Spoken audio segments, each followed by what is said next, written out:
மயில் தோகை மாலை அது தப்பு தானே அப்படின்னு சொல்லி திமுக காரங்க கேட்குறாங்க. சார் அது தப்பு தான், அது செஞ்சவங்க எல்லாரையும் அரெஸ்ட் பண்ணணும் அப்படின்னு சொல்லி அந்த பக்கமாக இருக்கக்கூடிய தாவேகா ஒரு தங்கோன்னு குதிச்சிட்டு இருக்காங்க. ஆனால் உண்மை என்ன தெரியுமா, இதுக்கு முன்னாடியே எனக்கு தெரிஞ்ச ஒரு 12 வாரங்களுக்கு முன்னாடியே சின்ன தலைவர் இதே மாதிரி ஃபோட்டோஷூட் நடத்தியிருக்காரு.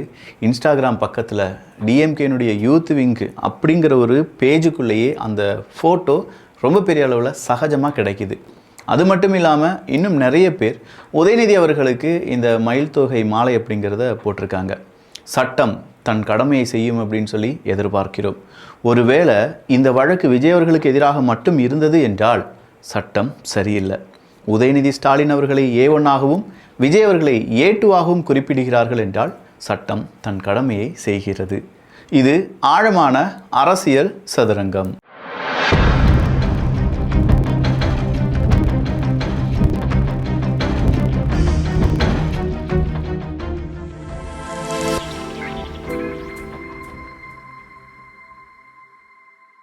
அடுத்ததா வேறொரு விஷயம்.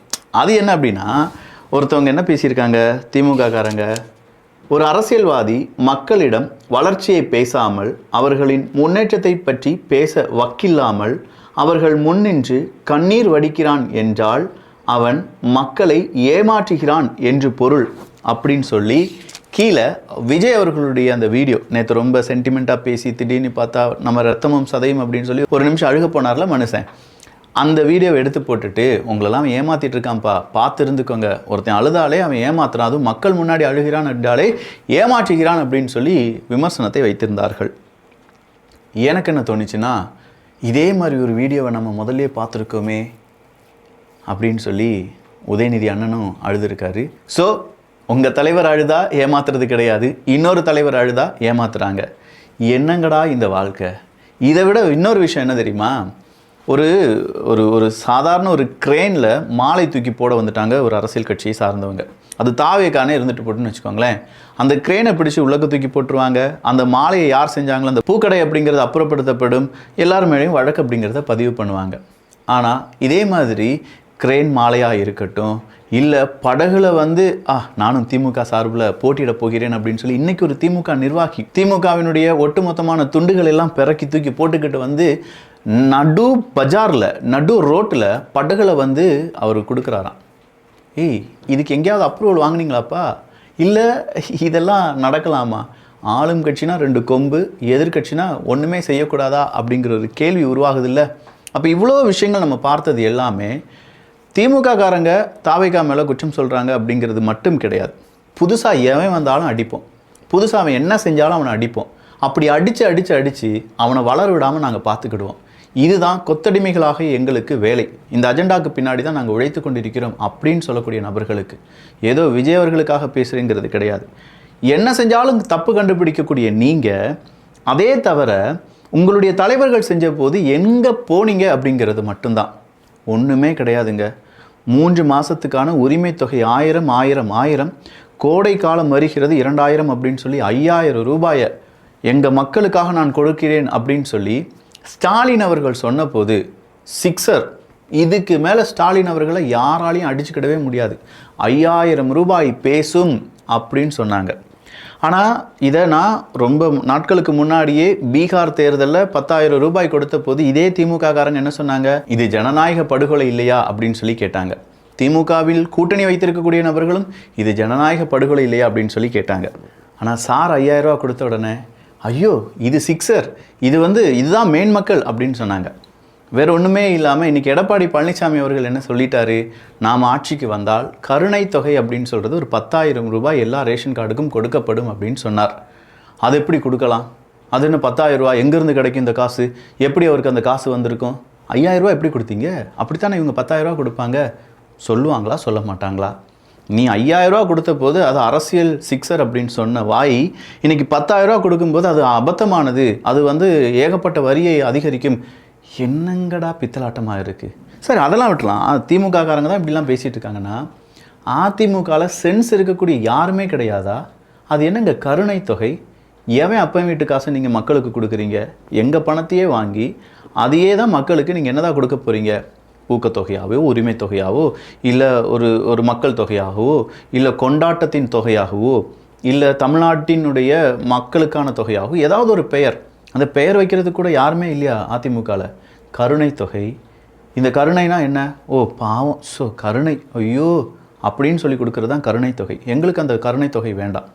எங்களுக்கு தேவை எங்கள் பணத்தில் நீங்கள் வச்சுருக்கீங்க, இல்லை உங்கள் அரசியல் கட்சியை சார்ந்தவங்க வச்சுருக்காங்க, அந்த பணத்துலேருந்து நாங்கள் கொஞ்சம் எடுத்து தரோம், இந்தா வச்சுக்கோ அப்படின்னு சொல்லி உங்களுடைய ஊழலிலிருந்து நாங்கள் பங்கு கேட்கலை. எங்களுடைய வரிப்பணத்தை, எங்களுடைய ரத்தத்தை, எங்களுடைய உழைப்பை சுரண்டி அதனால் கொய்த்து இருக்கக்கூடிய நிறைய பேர் இருப்பாங்களா, வரி கட்டாத பெரிய முதலாளிகள் இருப்பாங்க.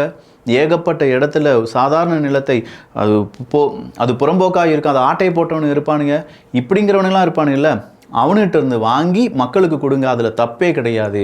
ஆனால் அதை கருணை தொகை அப்படின்னு சொன்ன அந்த வார்த்தையை வச்சிங்க பார்த்தீங்களா, அந்த இடத்துல நீங்கள் தப்பு பண்ணிட்டீங்க.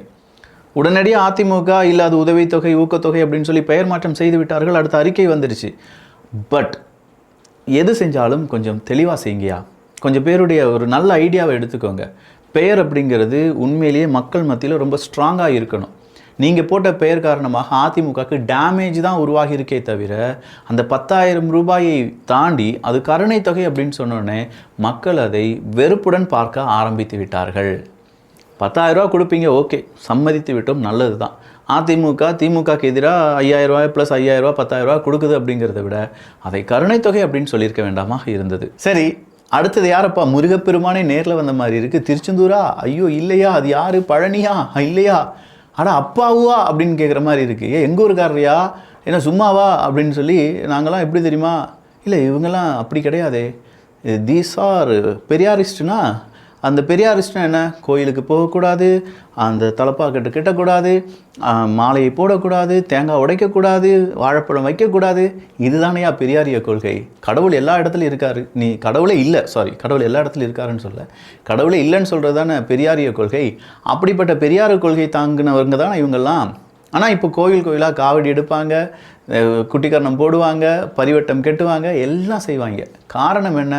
தேர்தல் வருது பார்த்தீங்களா? இவர் மட்டும் கிடையாதுங்க, இன்னும் ஏகப்பட்ட அரசியல்வாதிகள் அசிங்கமாக பொம்மை இருந்தால் அது ஹிந்து கோயில் அப்படின்னு சொன்னவர்லேருந்து எல்லாருமே இனிமேல் கோயிலாக சுற்றுவாங்க பாருங்கள். அப்படி சுற்றும்போது டே அசிங்கம் அப்படின்னு சொல்லி அவரை பார்த்து எதுவும் கேட்டுறாதீங்க. அசிங்கமாக கோயில் அப்படின்னு சொன்னீங்களேப்பா, இதெல்லாம் தவறு கிடையாதா அப்படின்னு சொல்லி நீங்கள் கேட்கலாம். அடுத்ததாக இருக்கக்கூடிய இன்னொரு செய்தி என்ன அப்படின்னு கேட்டிங்கன்னா, நாம் அடித்து ஆட வேண்டும், முதல் அடி நம்முடையதாக இருக்க வேண்டும் அப்படின்னு சொல்லி செந்தில் பாலாஜி அவர்கள் குறிப்பிட்டிருக்கிறார். அடித்து ஆட வேண்டும், முதலடி நம்மதாக இருக்க வேண்டும். நேற்று ஜூலி மாதிரியான நபர்கள் அடித்து ஆட வேண்டும் அப்படின்னு சொன்ன உங்களுடைய நபர்கள் அடித்து விட மாட்டார்களா? உவமைக்கு பேசியிருக்காருன்னு இப்போ அது புரியுதா? அடித்து ஆட வேண்டும் அப்படிங்கிறது சும்மா அடிச்சுட்டு ஆடுறது கிடையாது, இல்லை தண்ணி அடிச்சுட்டு ஆடுறது கிடையாது, இல்லை எதையாவது அடிச்சுட்டு ஆடுறதுலாம் கிடையாது. நல்லா புரிஞ்சுக்கோங்க. அவர் என்ன சொல்கிறாரு? களத்தில் நாம் முன்னாடி இருக்கணும், களம் நம்மால் ஜெயிக்கணும், நம்ம அதுக்கான உழைப்பை போட வேண்டும் அப்படிங்கிறது தான். ஆனால் இந்த உழைப்பு அப்படிங்கிறது தேர்தலுக்காக மட்டும்தான் போடப்பட வேண்டுமா அப்படிங்கிற ஒரு கேள்வி இருக்குல்ல. எல்லாருமே அப்படித்தானே, சும்மா ஒன்றும் கிடையாதுல்ல. ரோஹித் சர்மாவாக இருக்கட்டும், விராட் கோலியாக இருக்கட்டும், தோனியாக இருக்கட்டும், நாம் அடித்து ஆட வேண்டும் அப்படின்னு சொல்லி வேர்ல்டு கப் மட்டும் வந்து பேட்டை பிடிச்சார்னு வச்சுக்கோங்களேன், அம்பிட்டு தான் டீம் இந்தியா அவ்வளோ டீம் 0வாக மாறிடும். எவனுமே ப்ராக்டிஸ் எடுக்காமல், எந்தவித உழைப்பும் போடாமல், நாம் அடித்து ஆட வேண்டும், நாம் அடிக்கிறது தான் சிக்ஸராக இருக்க வேண்டும் அப்படின்னு சொல்லி கனவுலேயே வாழ்ந்துட்டு கரெக்டாக வேர்ல்டு கப் வர்ற அன்னைக்கு மட்டும் வந்து பேட்டை தூக்கி அடித்தாங்கன்னா சார் டீம் ஜெயிக்காது. அதை தான் மக்களும் விரும்புகிறாங்க. என்றைக்குமே நீங்கள் அடித்து ஆடி இருந்தீங்கன்னா, என்றைக்குமே பழக்கத்தை ஏற்படுத்தியிருந்தீங்கன்னா, என்றைக்குமே உங்ககிட்ட தெளிவான நோக்கம் இருந்தது என்றிருந்தால், என்றைக்குமே மக்களுக்காக நீங்கள் உழைத்திருந்தீர்கள் என்றால் அடித்து ஆடலாம். ஆனால் இப்போ யார் அடிக்க போகிறாங்க, யார் ஆட போகிறாங்க அப்படிங்கிறதெல்லாம் தெரியலை. யாரோ அடிக்க, யாரோ ஆட போகிறீங்க. அதை நாங்கள் இங்கே உட்காந்து விமர்சனம் மட்டும் பண்ண போகிறோம். எனக்கு கொஞ்சம் வியூஸ் கிடைக்க போகிறது மட்டும் தெளிவாக உறுதியாக என்னால் சொல்ல முடியும். நெக்ஸ்ட் ஒன், எங்கே திரும்பினாலும் நியூஸ் தானேயா, கொட்டி கிடக்குதியா. இந்த நியூஸ் என்ன தெரியுமா? மோடி அவர்கள் நம்ம நியூஸ் பேப்பர்லாம் 2 பக்கம் மோடி அவர்கள் செய்த சாதனை அப்படின்னு சொல்லி பெருசாக அட்வர்டைஸ்மெண்ட் கொடுத்தார். இந்த அட்வர்டைஸ்மெண்ட்டை பார்த்த இங்கே இருக்கக்கூடிய கொத்தடிமைகள், ஊப்பிக்கள் என்ன தெரியுமா சொன்னாங்க? காசை இதுக்கு பதிலாக நீ மக்களுக்காக உழைத்து அந்த மக்களுக்காக கொடுத்துருக்கலாம், அத்தனை கோடி நீ அட்வர்டைஸ்மெண்ட்டுக்காக செலவழிச்சிய மோடி அரசாங்கமே, உனக்கு மனசாட்சி இல்லையா? நீ எங்கே இருக்க? நீ ஆளும் வர்க்கத்தை சார்ந்தவங்க மக்களை ஆளும் வர்க்கமாக பார்க்கலையா? உனக்கு பணக்காரர்கள் மட்டும்தான் தெரிகிறார்களா? விளம்பர மாடலியா உன்னுடையது அப்படின்னு சொன்னாங்க. நானும் நினச்சேன், பரவாயில்லையே, இவங்களுக்கெல்லாம் பயங்கரமான அறிவு இருக்குது, இந்த நியூஸ் பேப்பரில் கண்டிப்பாக அட்வர்டைஸ்மெண்ட் கொடுக்கணும், கோடிகள் செலவாகி இருக்கும், அதுக்கு பதிலாக அந்த கோடி பணத்தை எடுத்து மக்களுக்கு கொடுக்க சொல்கிறாங்களே, வாவ் அப்படின்னு நினச்சேன். திடீர்னு பார்த்தா இன்றைக்கி நியூஸ் பேப்பரை திறந்து பார்க்கும்போது எனக்கே தலை சுற்றி போச்சு. எங்கே 2-3 பக்கத்துக்கு நம்ம ஆட்கள் நியூஸ் பேப்பரில் அட்வர்டைஸ்மெண்ட்டாக தான் போட்டிருக்காங்க. இன்றைக்கி மட்டும் இல்லை, தலைவர்களே தலைவிகளே, நல்லா யோசித்து மனசாட்சியுடன் ஒரே ஒரு கேள்வி கேட்குறேன். உண்மையாக ஒரு பதில் சொல்லுங்கள். என் வீடியோ பார்க்குறதுக்கு முன்னாடி எத்தனை பேர் டிஎம்கே ஆடை பார்த்தீங்க? நிறைய பேர் பார்த்தீங்களா? அப்போ இந்த அட்வர்டைஸ்மெண்ட், இந்த அட்வர்டைஸ்மெண்ட்டுக்கு யார் பணம் கொடுப்பாங்க? திமுக கூகுளுக்கு பெய்டு ஏகப்பட்ட கோடியை சும்மா செலவழிச்சிருக்காங்க, தனியாக செலவழிச்சிருக்காங்க. அதனால தான் நீங்கள் தமிழ் ஏதாவது வீடியோ பார்த்தாலோ, தமிழ்நாட்டுக்குள்ளேருந்து ஏதாவது வீடியோ பார்த்தாலோ, தமிழ்நாடு அரசியல் பேஸில் ஏதாவது வீடியோ பார்த்தாலோ உடனடியாக உங்கள் மத்தியில் திமுக விடியல் வரப்போகிறது அப்படிங்கிற அட்வர்டைஸ்மெண்ட்லாம் வந்து நிற்கும். ஸ்டாலின் அவர்கள் பேசுவார், இன்னும் நிறைய கோடிகள் செலவழிக்க போகிறாங்க. இப்படித்தான் இவங்க செலவழிச்சிட்டு இருக்காங்கன்னு பார்த்தா இல்லை சாமி. அங்கே ஒரு யாரோ வராங்க, ஒரு அமைச்சரோ ஒரு கேண்டிடேட்டோ வராரு, ஒரு பூக்கார அம்மா அங்கே நின்றுட்டு இருக்காங்க, ஒரு 3-4 அம்மாவை கூப்பிட்டுட்டு வந்திருக்காங்க. இது ஒரு எம்எல்எம் மாதிரி. ஒரு ஆள் 2 பேரை கூப்பிட்டு வரணும், 2 பேர் 4 பேரை கூப்பிட்டுட்டு வரணும், 4 பேர் 8 பேரை கூப்பிட்டுட்டு வரணும்.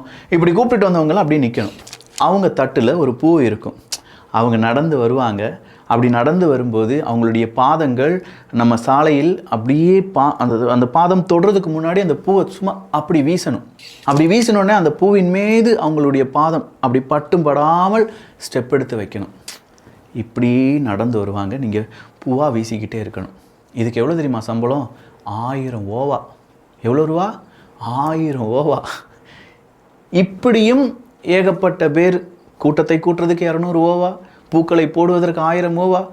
ஊழல் செஞ்சது எல்லாத்தையுமே இப்படியே செலவழிச்சிட்டிங்கன்னா அடுத்ததாக ஒருவேளை ஆட்சிக்கு வரலன்னு என்னையா செய்வீங்க அப்படின்னு கேட்டால், சார் பேக்கப் வச்சுருக்கோம் சார், நாங்கள்லாம் ஹவாலா, நீங்கள்லாம் திவாலானாலும் பரவாயில்ல, நாங்கள் ஹவாலா வச்சுருக்கோம் அப்படின்னு சொல்லி பறந்து போயிடுவாங்களோ என்னமோ. நல்லா இருக்கியா? தமிழ்நாடு அரசியலை படிக்க வேறு லெவலில் இருக்குது. நிறைய செய்தி எடுத்து வச்சுருந்தேன், இப்போவே டைம் ஆயிடுச்சு. நாளைக்கு இன்னொரு வீடியோ, 2 வீடியோவாக பார்த்துடலாம்.